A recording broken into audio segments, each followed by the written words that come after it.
আপনাদের নিশ্চয়ই নবীন শেখারাপ্পার কথা মনে আছে। ভারতীয় পড়ুয়া বিস্ফোরণের ঘটনা ঘটলো, রুশ মিসাইল হানা, তাতে দুর্ভাগ্যজনকভাবে যার মৃত্যু হলো। কয়েকটা দিনের মধ্যে ফের এক ভারতীয় ছাত্র গুলিবিদ্ধ হলেন। দেখুন। রুশ যুদ্ধ বিমানের মিসাইল হামলায় ইউক্রেনের খার্কিভে মৃত্যু হয়েছে ভারতীয় ডাক্তারি পড়ুয়ার। যুদ্ধ বিধ্বস্ত কিভ থেকে পোল্যান্ড সীমান্তের দিকে যাওয়ার পথে গুলিবিদ্ধ আরও এক ভারতীয় ছাত্র। ভর্তি রয়েছেন কিভ সিটি ক্লিনিক্যাল হাসপাতালে। कीव सिटी क्लिनिकल हॉस्पिटल में हूँ कीव के। तो यहाँ पे उन्होंने मेरे को लाया, उन्होंने कहा आपकी चेस्ट के अंदर बुलेट्स थी, बुलेट्स निकाली गई हैं, आपकी लेग्स के अंदर बुलेट्स निकाली गई हैं, ये हैंड मेरा मैम बिल्कुल वर्किंग नहीं है।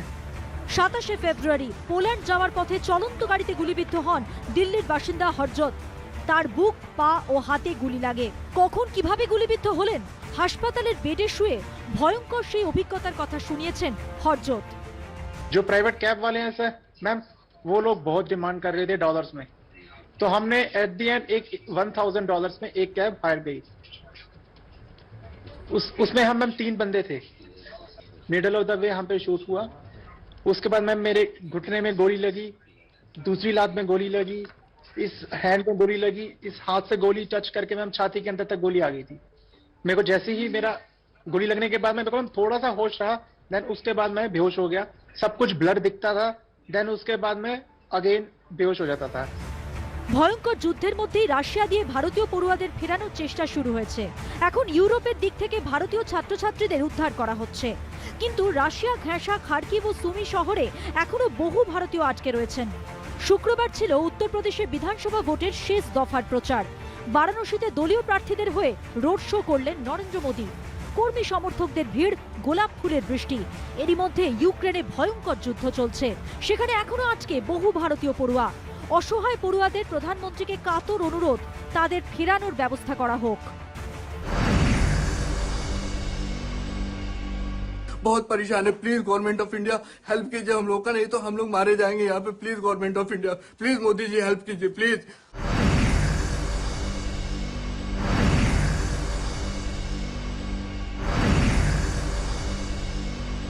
इस माइनस टेम्परेचर में आप देख सकते हैं बाहर में कितनी माइनस टेम्परेचर है। इस माइनस टेम्परेचर में हम लोग यहाँ से कैसे निकलेंगे? और यहाँ से हम लोग जाएंगे, हॉस्टल से निकलेंगे, चारों तरफ स्नाइपर्स लगे हुए हैं, कहीं अटैक हो जाए, कहीं एयर स्ट्राइक हो जाए। हम लोग स्टार्टिंग से गुहार लगा रहे हैं, हम लोग गवर्नमेंट ऑफ इंडिया से गुहार लगा रहे हैं, नरेंद्र मोदी से रिक्वेस्ट कर रहे हैं। एक भी बच्चे को अभी तक रेस्क्यू नहीं किया गया, ले जाया नहीं किया गया। ইউক্রেন থেকে বেরোতে পারলেও এখনো হাঙ্গেরিতে আটকে রয়েছেন হুগলির সিঙ্গুরের বাসিন্দা ডাক্তারি পড়ুয়া রাজলক্ষ্মী চক্রবর্তীও। তিনি কিভ মেডিকেল ইউনিভার্সিটির দ্বিতীয় বর্ষের ছাত্রী। প্রথমে 18 ঘন্টা ট্রেন, তারপর 12 ঘন্টা বাস সফর এবং শেষে পায়ে হেঁটে হাঙ্গেরি সীমান্তে পৌঁছন এই ডাক্তারি পড়ুয়া। 2.5 দিন হাঁটছে, খবর পাচ্ছি, খেতে পাচ্ছি না। তারপর 2.5 দিন হাঁটার পরে ওরা আপনার ওই যেখানে সমস্ত টেস্টিং হবে এইগুলো রিপোর্টগুলো পাওয়া যাবে, ইমিগ্রেশন করার জন্য ওখানে গিয়ে পৌঁছালো। ইউক্রেন থেকে রোমানিয়া হয়ে দেশে ফিরছেন বারাসাতের বাসিন্দা ডাক্তারি পড়ুয়া ব্রিজেশ ঘোষ। প্রচন্ড ঠান্ডার মধ্যে কখনো ট্রেনে কখনো হেঁটে রোমানিয়া সীমান্তে পৌঁছন তিনি। গাড়ি ভাড়া করে রোমানিয়া বর্ডারের দিকে রওনা দিই বাই রোড, এবং সেখান থেকে রোমানিয়া বর্ডার প্রায় 350 কিলোমিটার দূর ছিল এবং আমাদের কাছে পর্যাপ্ত জল ছিল না, আছে তাও বর্ডারের সামনে লম্বা লাইন ছিল, প্রায় 5 কিলোমিটার আগে আমাদের নেমে যেতে হয়। বাইরে তখন হেভি স্নোফল হচ্ছে এবং মাইনাস প্রায় 5 ডিগ্রি টেম্পারেচার। খুবই কষ্ট হচ্ছিল সবার। কোন ভাবে দাঁড়িয়ে কোন রকম ভাবে রোমানিয়া বর্ডার ক্রস করি। সবাই চাইছে যে কোনো ভাবে দেশে ফিরতে। রাজা চট্টোপাধ্যায়, সোমনাথ মিত্র ও এরশাদ আলমের রিপোর্ট, এবিপি আনন্দ। আমি শুভ্র চক্রবর্তীর কাছে আসবো। শুভ্রবাবু, 2-1 বছর নয়, 3 দশক ধরে আপনি ইউক্রেনে আছেন, মানে এক অর্থে ইউক্রেন হলো আপনার সেকেন্ড হোম। এইটা আপনার থেকে বুঝতে চাইছি যে ইউক্রেন একটা সময় ইউএসএসআর এর পার্ট ছিল, সেখানে আজকে যুদ্ধের পরিস্থিতি রাশিয়া এবং ইউক্রেনের মধ্যে কেন তৈরি হলো? হ্যাঁ, এটা একটা আমার জীবনে কি বলবো, ভাগ্য এমন যে ইউক্রেন বা ওই এরিয়াটা আমার জীবনের সঙ্গে ওতপ্রোতভাবে জড়িয়ে গেছে প্রায় 80 শতকের শেষ থেকে। তো আমি তবে থেকে এই দেশটাকে জানি। তখন ইউক্রেন বা রাশিয়া বলে কোনো দুটো দেশ ছিল না, তখন ছিল একটা দেশ সোভিয়েত ইউনিয়ন। আর ইউক্রেনিয়ানস আর রাশিয়ানস তাদের মধ্যে কোনো তফাতই ছিল না। মানে এখনও খুব কম পাওয়া যাবে ফ্যামিলি যেখানে হয়তো এরকম মিক্স নেই যে বর রাশিয়ান বউ ইউক্রেনিয়ান, বা এই তরফের ঠাকুরদা ইউক্রেনিয়ান, তো ওই তরফের দিদিমা রাশিয়ান, এরকমভাবে মিলেমিশে ওরা মানে আমাদের যেমন ছিল। এপার বাংলা ওপার বাংলা। অ্যাবসলিউটলি। তো আর ওদের মধ্যে না ওরা 1991 সালে তারপরে দেশটা ভাগ হয়ে গিয়ে ইউক্রেন আর রাশিয়ান ফেডারেশন দুটো দেশ হলো। আর তবুও মানে তাদের ভ্রাতৃত্ব, তারা যেভাবে থাকতো, তারা সত্যি দুই ভাইয়ের মতো সব সময় ছিল। হ্যাঁ, কিন্তু সেখান থেকে আজকের এই যুদ্ধের পরিস্থিতি কেন?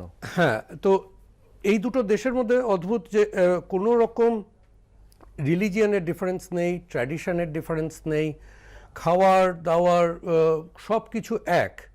যদি খুঁজে সত্যিই বার করতে হয় এদের দুজনের মধ্যে তফাৎ, ওই সত্যি ওই বাঙাল আর ঘটির মতো ওইটুকুই বোধহয়, মানে খুব খুঁজলে পাওয়া যাবে ডিফারেন্স এই দুটো দেশের লোকেদের মধ্যে। কিন্তু একটা সময় এলো যখন পুতিনের রাশিয়া তারা চেষ্টা করলো তাদের পুরনো যে সুপার পাওয়ার, যখন তারা সোভিয়েত ইউনিয়ন ছিল, সেই পুরনো গ্লোরি আর পুরনো ওই ঐতিহ্যের ফিরে যেতে, যে আমরা অত বড় দেশ, আমরা একটা সুপার পাওয়ার ছিলাম, আমরা আবার সুপার পাওয়ার হওয়ার ক্ষমতা রাখি। আর ততদিনে ইউক্রেন একটু পশ্চিমা পথে দেখতে শুরু করে। তখন ন্যাটো এবং ইউরোপিয়ান ইউনিয়ন এসে ইউক্রেনকে বলে, তোমরা আমাদের সঙ্গে এসো, তোমরা রাশিয়ার সঙ্গে থেকো না।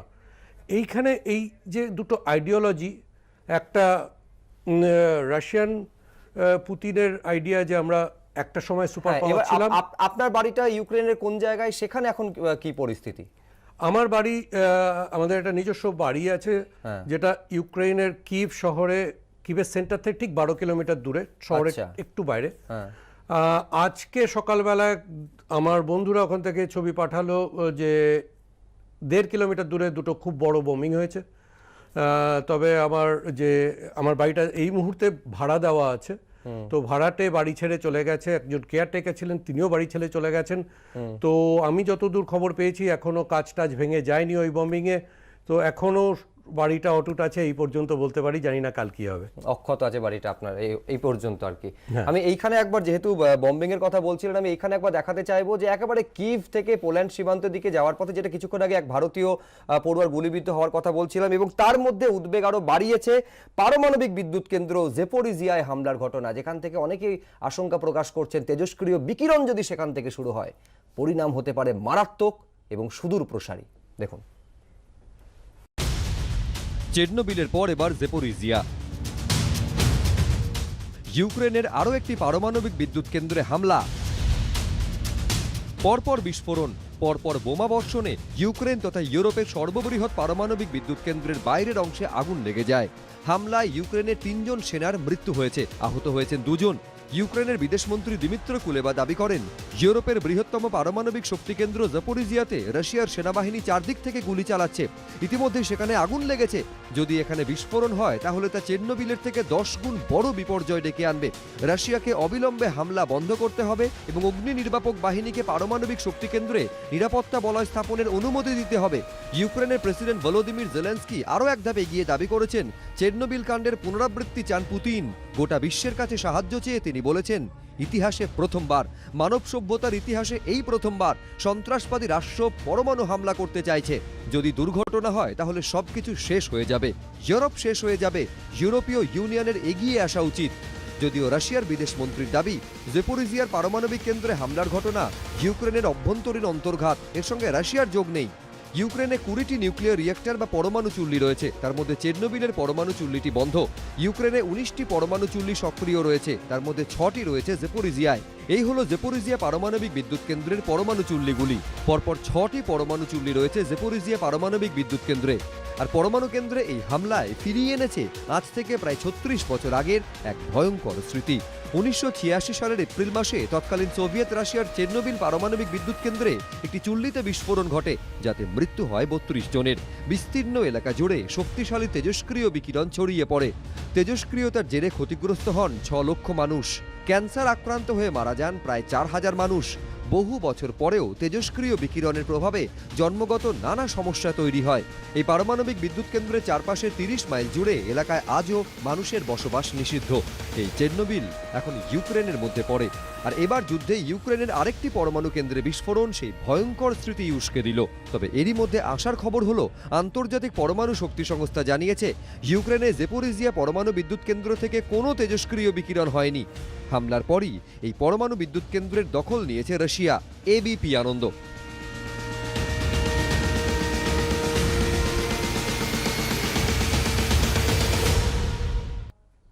আমি ইমন কল্যাণ লাহিড়ির কাছে আসবো। ইমন কল্যাণ বাবু, 24শে ফেব্রুয়ারি রাশিয়া যে সামরিক অভিযান করলো এবং রাশিয়া ইউক্রেনের মধ্যে যুদ্ধ শুরু হলো, এমনটা তো নয়। এই টানাপোড়েন তো চলছে সেই 2014 থেকে। ক্রিমিয়ার দখল কে নেবে সেখান থেকে। আমি বলছি এই 2014 টানাপোড়েন থেকে 2022-এর 24শে ফেব্রুয়ারি যুদ্ধে পরিণত হলো কিভাবে? দেখুন, এর একটা প্রেক্ষাপট আছে। প্রেক্ষাপটটা হচ্ছে যখন 2012 সালে পুতিন আবার চলে আসে রাশিয়াতে, তার যে অ্যাগ্রেসিভ একটা মনোভাব যেটা একসময় ছিল, যেটা কোল্ড ওয়ারের সময় ছিল রাশিয়ার ক্ষেত্রে, এবং তারপরে রাশিয়ার পতন, এবং রাশিয়ার পতনের পর নতুন করে নয়া যে বাণিজ্যের সূত্রপাত বা যেটাকে আমরা গ্লোবালাইজেশন বলি, এর পরবর্তী সময় 2012 সালে, এখানে আমি একটু বলতে চাই যে একটা বই আছে আন্তর্জাতিক সম্পর্কে, যে এন্ড অফ হিস্ট্রি। সারা পৃথিবী ফ্রান্সিস ফুকুয়ামার মত ধরে মনে করেছিল যে ইতিহাসের পতন ঘটেছে রাশিয়ার পতনের সঙ্গে সঙ্গে। এটা সারা পৃথিবীব্যাপী আলোচ্য একটা বিষয়। কিন্তু দেখা যাচ্ছে 2012 সালে ইউক্রেন যখন তার নিজের মতো করে ফরেন পলিসি তৈরি করতে চাইছে, বিদেশ নীতি তৈরি করতে চাইছে, এবং তারা ইউরোপিয়ান ইউনিয়নের সঙ্গে যোগসূত্র স্থাপন করতে চাইছে, তখন কিন্তু রাশিয়া বাধা দেয়। এবং রাশিয়া বাধা দেওয়ার একটা কারণ ছিল যে তৎকালীন যিনি প্রেসিডেন্ট ছিলেন তিনি কিন্তু প্রাথমিকভাবে রাশিয়ার পক্ষে যাবার চেষ্টা করেছিল, কিন্তু দেখা গেল যে সে রাশিয়ার পক্ষে যখন গেল তখন একটা সিভিল ওয়ার তৈরি হলো, এবং সিভিল ওয়ার তৈরি হবার ফলে সেটা তারা ইউক্রেনের সরকারটাকে মানে ফেলে দিয়ে রাশিয়ার দ্বারা যে প্রবর্তিত সরকার সেটাকে ফেলে দিয়ে নতুন একটা সরকার ব্যবস্থা করে, এবং সেখান থেকে কিন্তু ক্রিমিয়ান ওয়ারের সূত্রপাত, যেটা 2013 সালে হয়েছিল, এবং 2014 সালে সেই ওয়ারটা শুরু হয়। এবং ক্রিমিয়ান এখনো পর্যন্ত আন্তর্জাতিক ম্যাপ অনুযায়ী ইউক্রেনের দখলে, কিন্তু সেখানে আরো কিছু অঞ্চল আছে, যেমন সেভাস্টোপলের মতো কিছু অঞ্চল আছে। এই অঞ্চলগুলো তারা স্বাধীন রিপাবলিক হিসেবে পরিচালিত হলেও এরা কিন্তু আন্তর্জাতিক যে আইন, সেই আইন অনুযায়ী ইউক্রেনের সঙ্গে যুক্ত। এবং দেখা যাচ্ছে যে এই অঞ্চলে, সার্বিকভাবে এই অঞ্চলগুলোর ওপর আধিপত্য কায়েম করতে কিন্তু রাশিয়া বদ্ধপরিকর ছিল। আমরা দেখতে পাচ্ছি হয়তো এই যুদ্ধটা 9 দিনের, কিন্তু যুদ্ধটা কিন্তু 8 বছরের পুরনো যুদ্ধ, এবং 2014 সাল থেকে কন্টিনিউয়াস, উনি আরো ভালো বলতে পারেন শুভ্রবাবু, কারণ এটা কন্টিনিউয়াস যুদ্ধ 8 বছর ধরে হয়ে আসছে এই অঞ্চলে। এরই মধ্যে দেখা গেছে যে কিছু অঞ্চল যেটা রাশিয়া তাদের আধিপত্য কায়েম করতে চাইছে, এবং সেখানে অ্যান্টি ইউক্রেনিয়ান একটা গ্রুপের উদ্ভব ঘটে, এবং সামগ্রিকভাবে ইউক্রেন চায় যে ন্যাটোর অন্তর্ভুক্ত হতে। রাশিয়ার এই পুতিন, এটাও কিন্তু মাথায় রাখতে হবে, পুতিনের একটা ইতিহাস আছে। এই পুতিন কেজিবি, যেটাকে আমরা বলি গুপ্তচর সংস্থা, যেমন আমাদের ভারতবর্ষের র আছে, পাকিস্তানের আইএসআই আছে, ঠিক তেমনি রাশিয়াতে কেজিবি আছে। সেই গুপ্তচর সংস্থা পরিচালিত করত, এবং তারপরে সে রাশিয়ার যে রাষ্ট্র ব্যবস্থা তার নেতৃত্ব দিতেন। আবার তিনি যখন ফিরে এসছেন তখন কিন্তু চাইছেন যে সামগ্রিকভাবে পূর্বতন রাষ্ট্রীয় যে ব্যবস্থা ছিল সেইটাকে ফিরিয়ে আনতে, এবং সেখান থেকেই যুদ্ধে পতন হয়নি একেবারে। কিন্তু যুদ্ধের কথা বলছেন, যুদ্ধটা দুটো দেশের মধ্যে শুরু হয় ঠিকই, কিন্তু এই যুদ্ধের যত দীর্ঘায়িত হয় তার মাসুল কিন্তু ধীরে ধীরে বিশ্ববাসীকে গুনতে হয়। যেমনটা এই পড়ুয়ারা যারা আটকে রয়েছেন, যারা ফিরে আসতে পেরেছেন, এই প্রশ্ন বারে বারে অবশ্যই আলোচনায় আসবে। একটা ছোট্ট বিরতি থেকে ফিরে এই প্রশ্ন অবশ্যই তুলব যে মাঝপথে যাদের পড়াশোনা ছেড়ে ফিরে আসতে হলো, তারা তাদের ভবিষ্যৎ নিয়ে কি চিন্তা ভাবনা করছেন? কোনো অনিশ্চয়তার অন্ধকার কি ক্রমশ গাঢ় হচ্ছে তাদের সামনে? যুদ্ধের জেরে মাঝপথে ডাক্তারি পড়াশোনা ছেড়ে ভারতে ফিরতে হচ্ছে পড়ুয়াদের, কিন্তু প্রশ্ন হলো যে বাকি কোর্সের কি হবে? এটাই এখন ইউক্রেন ফেরত পড়ুয়াদের সব থেকে বড় দুশ্চিন্তার কথা। দেখুন, লিভে থিয়েটার এখন ত্রাণ শিবির। ইউক্রেনের সাধারণ নাগরিকদের অস্ত্র প্রশিক্ষণ দিচ্ছে মার্কিন সেনার প্রাক্তন অফিসাররা, কারণ ইউক্রেনের কিভের আরো কাছে পৌঁছে গেছে রুশ সেনা কনভয়। যুদ্ধ যে এখনই থামান নয় তা কার্যত স্পষ্ট। এই পরিস্থিতিতে প্রাণ বাঁচাতে ইউক্রেন ছেড়ে পোল্যান্ড, হাঙ্গেরি হয়ে ভারতে ফিরছেন এদেশের হাজার হাজার পড়ুয়া। এর মধ্যে অধিকাংশ ডাক্তারির ছাত্রছাত্রী। ইউক্রেনের বেসরকারি প্রতিষ্ঠানে ডাক্তারি পড়ার খরচ ভারতের তুলনায় অনেক কম, তাই অনেকেই কষ্ট করে ছেলে মেয়েকে ইউক্রেনে পাঠান ডাক্তারি পড়তে। তারাই এখন মহা বিপদে পড়েছেন। মাঝপথে পড়াশোনা ছেড়ে দেশে ফিরতে হচ্ছে। কবে যুদ্ধ থামবে, কবে ইউক্রেনের পরিস্থিতি ঠান্ডা হবে, কবে সব স্বাভাবিক হবে, সে উত্তর তাবড় কূটনীতিকদের কাছেও নেই। ফলে বাকি কোর্সের কি হবে সেই দুশ্চিন্তা এই পড়ুয়াদের পিছু ছাড়ছে না। ফিফথ ইয়ারের ছাত্র হাওড়ার বাসিন্দা রোহন আজাদ লস্কর থেকে সেকেন্ড ইয়ারের সায়ক বিশ্বাস। সবার ভাবনা একটাই, এবার তাদের ডাক্তারি পড়ার কি হবে। আমার আর 2 মাস বাকি ছিল ডিগ্রি কমপ্লিট হওয়ার জন্য, তার আগে এই সবগুলো হয়ে গেল। তো এখন বুঝতে পারছি না ডিগ্রি পাবো কি না পাবো, কোনো ঠিক নাই। আমার তো মনে হয় না এখন 2-3 বছর স্বাভাবিক হবে বলে। এখন ওখানকার অফিসিয়ালদের জিজ্ঞেস করলাম, ওরা তো বললো যে কোনো আনসার্টেনিটি নেই আপাতত। অনেক ইউক্রেন ফেরত ডাক্তারি পড়ুয়াই চাইছেন তাদের জন্য উদ্যোগ নিক কেন্দ্র।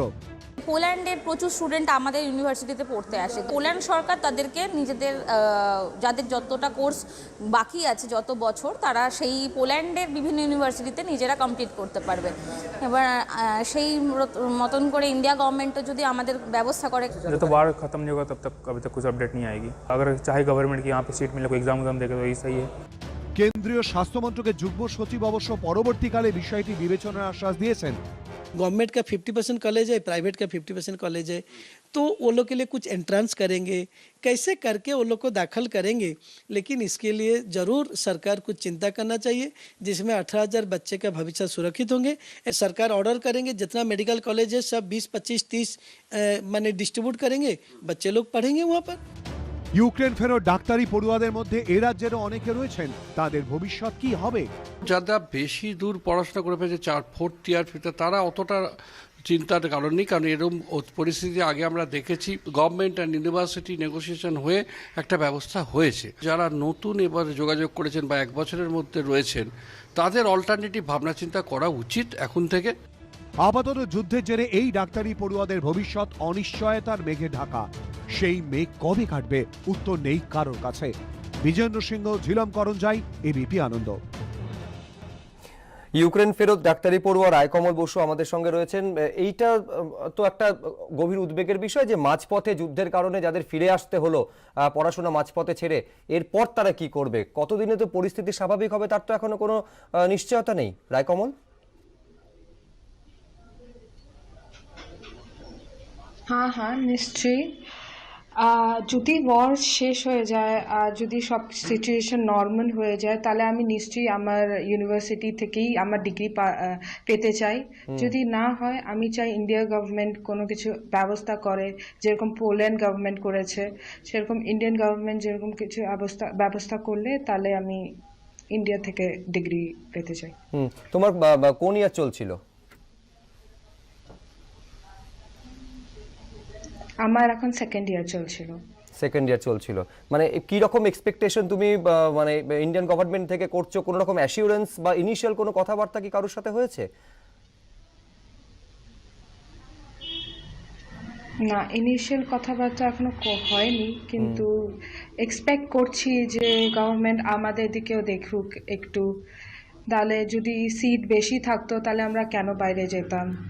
যদি হসপিটালস আর কলেজেস যদি ইন্ডিয়াতে বেশি থাকতো তাহলে আমরা বাইরে যাওয়ার কোনো প্রশ্নই ছিল না। আমি বাবলু বিশ্বাসের কাছে আসবো। নিঃসন্দেহে বাবলুবাবু, অনেক প্রত্যাশা নিয়ে তো আপনার ছেলেকে পাঠিয়েছেন ইউক্রেনে, এখন কোথায় রয়েছে সে, কি অবস্থায় রয়েছে? হ্যাঁ, এখন পলান শহরে রয়েছে। আচ্ছা, মন্দির বলে আছে, সে মন্দিরের ওখানে ওরা আশ্রয় নিছে। কি অবস্থায়, মানে এখানে ফিরে আসার কি রকম ব্যবস্থাপনা, দূতাবাস থেকে কি রকম সাহায্য পাচ্ছে বাবলুবাবু আপনার ছেলে?